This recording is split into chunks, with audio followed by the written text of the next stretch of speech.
Do you have stacks of photos and shelves of photo albums that you would like to preserve for your family members? Well, Ancestry has a mobile app that can help you digitize your photos quickly. There are some things that don't work really well, so pay attention to this video so you can see some mistakes I made and avoid them when you are digitizing your pictures. So here we are on the Ancestry mobile app, and I'm going to take you to the image gallery, the media gallery. So if you come up here to this image stacked icon, a stack of images, click on that. And then you're going to see your gallery of all the pictures you have. Now, a lot of the pictures that I have right here come from Ancestry's yearbook collection. You can see it with this picture, how there's partial cropping of the other people that were on the page for my Uncle Bob. Let me go ahead and click in to him real quick, and you can see that it came from a yearbook page. Now, as of this recording, there is no way to crop the image. There is auto cropping, and I'll show you this in a moment. If you're scanning pictures into your file, but on the desktop and also on your mobile app, you cannot actually crop this in and make it so we're just looking at my Uncle Bob and not the rest of the people. So there's not a way to change that just yet. We're going to go ahead and get back out of Uncle Bob. So we're going to actually scroll down here to my dad's first cousin, Anita. I met her. She's a lovely person. So we're going to do her picture, and we're going to come up here to this edit up here in the top right. Click on edit. And now you have three options. We can colorize it, we can restore this, or we can do both of them. So let's go ahead and do the restore. Restore is usually my favorite. It smooths out the image. It takes away some of the fading. And in just a few moments, you can zoom in and see the difference. We can go back to the original. You can see because it was a newsprint or a printed book, it's faded, it's got some little dust spectacles and things of that nature. But if we go over to the enhanced version, the restored version, and if we zoom in, you can see they still have a little bit of that pixelation going on. It was kind of a small picture, but it's smoother and it's less faded. So let's zoom back out, and we're going to click on the difference. So just a nice little back and forth smoothing and taking away the fading, and I really like this. So I'm going to go up here and I'm going to click save. And now if we go back out to the gallery, you can see this little icon that is showing up for Anita, that little squiggly, and that means that I have edited and enhanced that picture. So I can click on tap to the original at any time, and then the enhanced version back and forth. But we need to talk about the other two features in this app. So let's go back to edit. And this time we're going to do the colorizing feature. So click on Colorize. And now we have a decision to make. Does that look better than the original? I'm not particularly fond of this colorizing. So instead, I'm just going to keep the original, and I can do the restore. Now, I haven't done the enhance. The enhance is a combination of the restore, which reduces the fading and smooths things out, and the colorization. So let's make sure that we start on our original. Then we're going to come over to enhance. When we click on enhance, then we have the smoothing, the strong colors, and combine that all together. So that seems a little better of the colorization feature than if we just did the straight colorizing. You can see the difference here. But to be honest, I really just like the restore on some of these pictures better. So let me know in the comments what you think. Which of the pictures of Anita did you like better? The restore, the colorize, or the enhance was a combination of the restore and the colorization.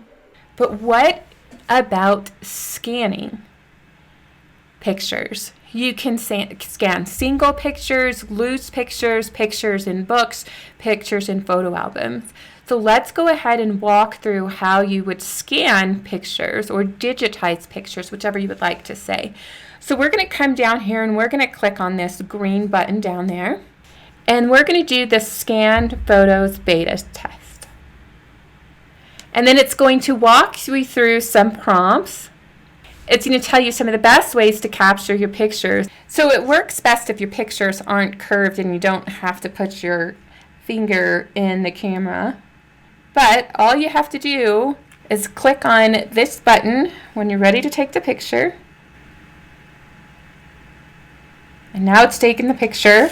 It's going to crop it in the image. It's going to rotate and adjust the image. And now we're going to go up there and click Done. So when we click into the picture, you're going to see there's a bit of glare up here on the right and then into the pants. And that's my fault because the picture isn't very flat and it doesn't have the best lighting, but it's a start. And so you always have to start with what you have and improve as you go. So I am going to recommend that you be very mindful of how you take your pictures. Try to get the best and most optimum conditions possible. So now I'm going to do a cluster of pictures on my desktop. So I'm going to click the plus button. I'm going to get to Scan Photos. Now I've rotated my camera so I can try to get them all in. But know that there's a glare because of a curvature. There's more curvature here. I'm going to try it again with some more flat pictures here in just a minute. But let's go ahead and give this a try. Press and hold. And now the magic's going to start. I noticed it cropped and rotated the first picture, the second picture, the third picture, enhanced, and the fourth picture. I'm going to go back, I'm going to click Done, that up there at the top, and all four of those pictures are now in my gallery. So let's look at the one that had the glare. Click on the one that had the glare for sure, and you can see that actually that is pretty good color correction of my grandmother and my grandpa. So in the original image there's a little more background, so my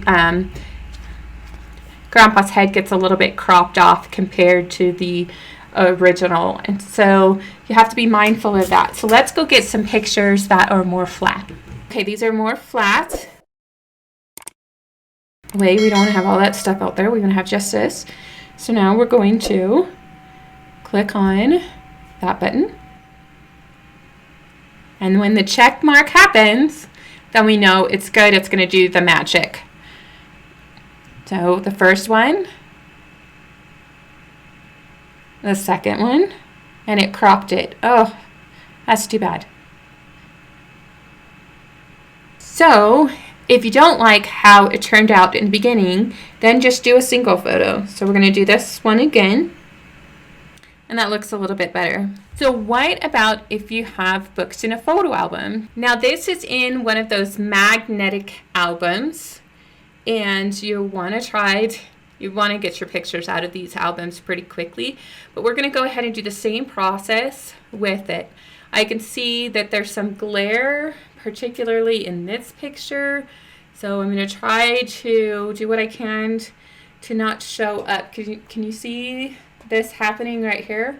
I'm going to try to see if we can avoid that. So I might have to move around. There's still some of my shadow. So maybe I'm going to try to stand off to the side. And I'm tilting my camera to just try to improve it. I think I'm not going to get very much improvement, so I'm just going to focus on this one. Click and hold. And let it go. Unfortunately, that auto crop didn't work very well.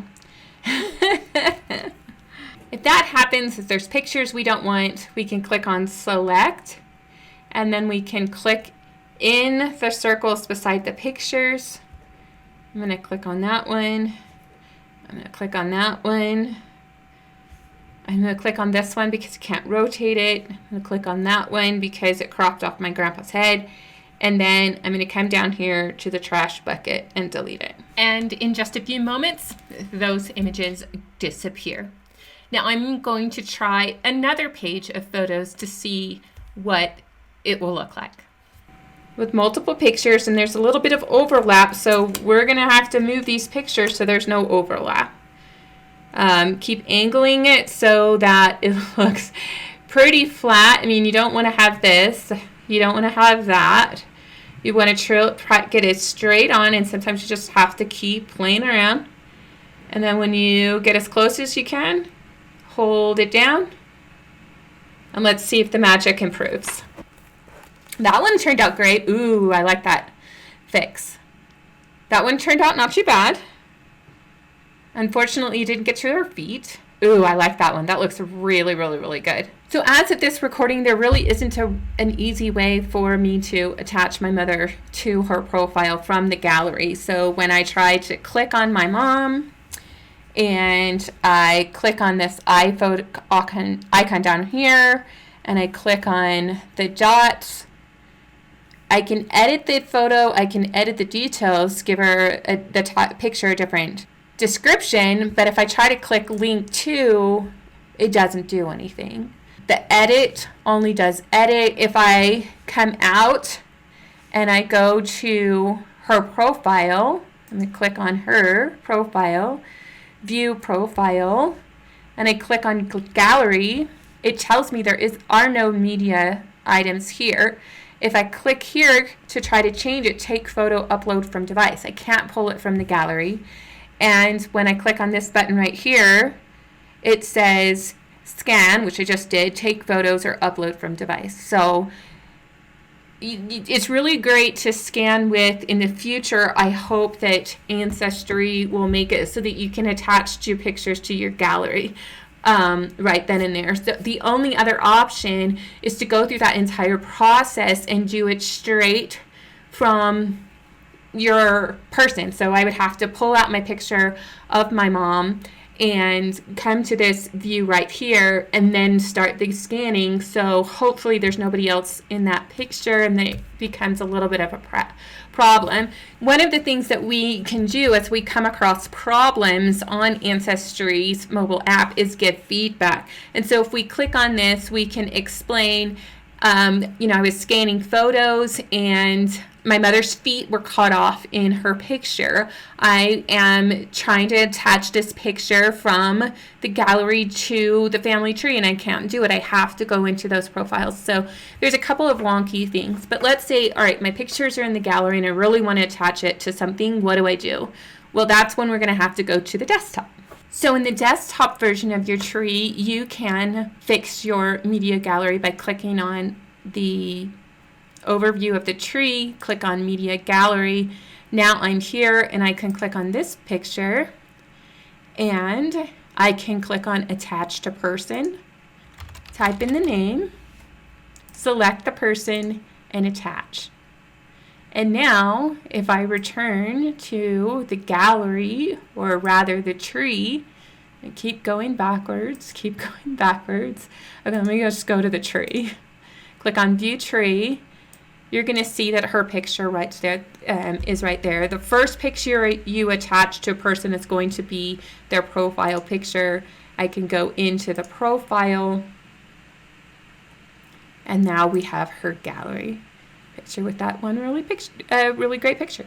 Now, during some training that I received before I made this video, there was a demonstration where you can take a published genealogy or other published work that may have some pictures of your ancestors that you can scan and put into the Ancestry mobile app. When I was there with my colleagues, there was a big concern about doing that. So I want to take a moment and talk about whether you should or you shouldn't. If you have the copyright release to scan a book and put the picture into the tree, then go for it. But if those pictures are protected by copyright based on the book or the image within, then I'm going to counsel you against doing that. Instead, leave a note in the source section of your family tree that there is this book that exists and there are the pictures that are there, or go track down a copyright release from the author that compiled that book. If you do get that copyright release, or if it is in the public domain, then the one thing I'm going to ask that you do is that when you upload the picture, you need to tell people what book it's from and the page number and do all of that source citation. You please be respectful of that copyright, because I don't want us to get in trouble as we're taking advantage of this new mobile technology. If you found this video helpful, be sure to give it a thumbs up and leave a comment of the struggles that you're having or the things that you're finding successful, and we can work together to see how we can take advantage of this great app. Remember, the app is free.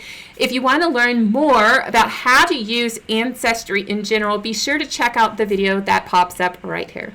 Do you have stacks of photos